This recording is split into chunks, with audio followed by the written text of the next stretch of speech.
उत्तानपाद प्रियव्रत 2 पुत्र हुए, मनु और शत्रुपा के। 3 बेटियां हुई, देवूति, आकुति, प्रसूति। उत्तानपाद जिन पर ध्रुव पैदा हुआ है, ध्रुव, ध्रुव जैसा भक्त उत्तानपाद के यहां। उत्तानपाद का मतलब क्या होता है? उत्तानपाद का मतलब होता है प्रत्येक जीव उत्तानपाद का रूप होता है। क्योंकि आपने कथा सुनी होगी, उत्तानपाद के पहला विवाह हुआ और उसकी जो पत्नी आई उसका नाम था सुनीति। सुनीति कहते हैं जो शास्त्र की नीति से चलने वाली महिला होती है, जिसकी सुंदर नीति है, उसको सुनीति, श्रेष्ठ नीति। लेकिन क्या हुआ, कई बरस बीत गए, उत्तानपाद पर कोई संतान नहीं हुई। बहुत बरस बीत गए, कोई बेटा नहीं हुआ, पुत्र नहीं हुआ। अब उत्तानपाद राजा हैं। उत्तानपाद ने मन में सोचा कि इस इतने बड़े राज्य को कौन संभालेगा, एक भी पुत्र नहीं है। एक बार सुदूर प्रांत में वन में शिकार खेलने के लिए गए तो वहां पर एक बहुत सुंदर स्त्री इनको दिखाई दी, जिसका नाम है सुरुचि। सुरुचि, सुरुचि को देखा तो ये उत्तानपाद उसके प्रति आकर्षित हो गया।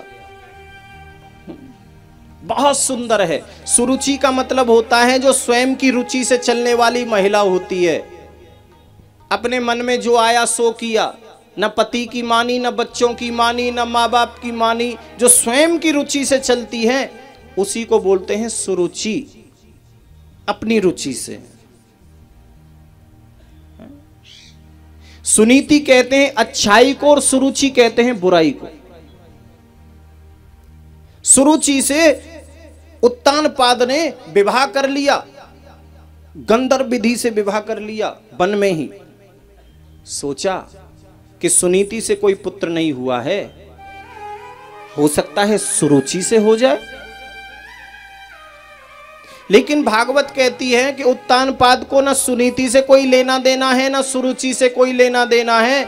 उसको लेना देना है पुत्र से। पुत्र चाहिए उसको, किसी से भी मिले पुत्र मिले। और हमारे संत कहते हैं कि हर व्यक्ति 3 चीजों में आसक्त रहता है पूरे जीवन भर। 3 चीजों के बिना रह नहीं सकता व्यक्ति। कौन कौन सी? ज्यादा ममता होती है इन 3 चीजों में हर व्यक्ति की। कौन कौन सी? बोले सुत, बेटा, वित्त, धन और नारी, स्त्री।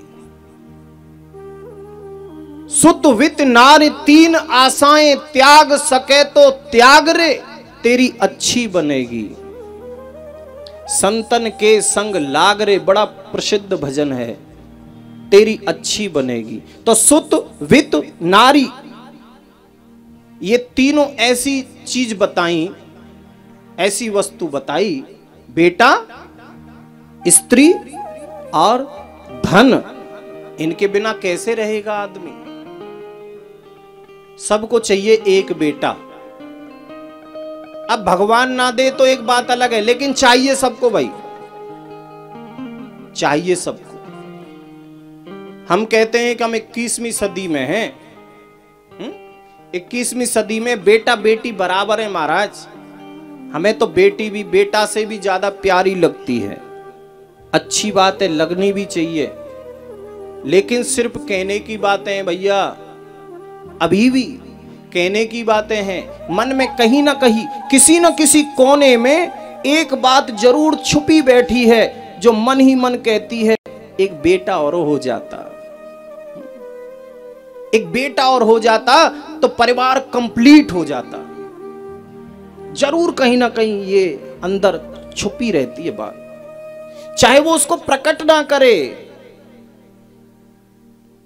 मन में जरूर प्रकट रहता है। बिना धन के धन होना भी चाहिए। लक्ष्मी सबके लिए जरूरी बताई है, भागवत में भी यही लिखा है, लक्ष्मी खूब कमानी चाहिए, धन खूब कमाओ।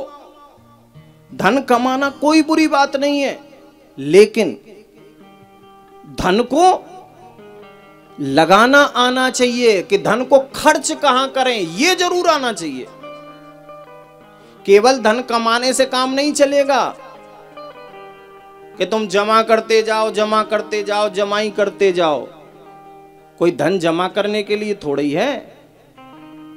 महर्षि वेदव्यास जिन्होंने भागवत को लिखा, जो स्वयं भगवान के 24 अवतारों में जिनका वर्णन आता है, उन्होंने भागवत में क्या लिखा कि श्रूयताम धर्म सर्वस्वम कि श्रुत्वाम चैवावधार्यताम कि दान धर्मान राज धर्मान और मोक्ष धर्मान विभागस।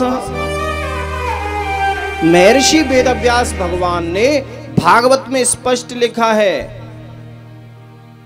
कि धन सबको कमाना चाहिए, लेकिन उस धन का सदुपयोग करना चाहिए, दुरुपयोग नहीं।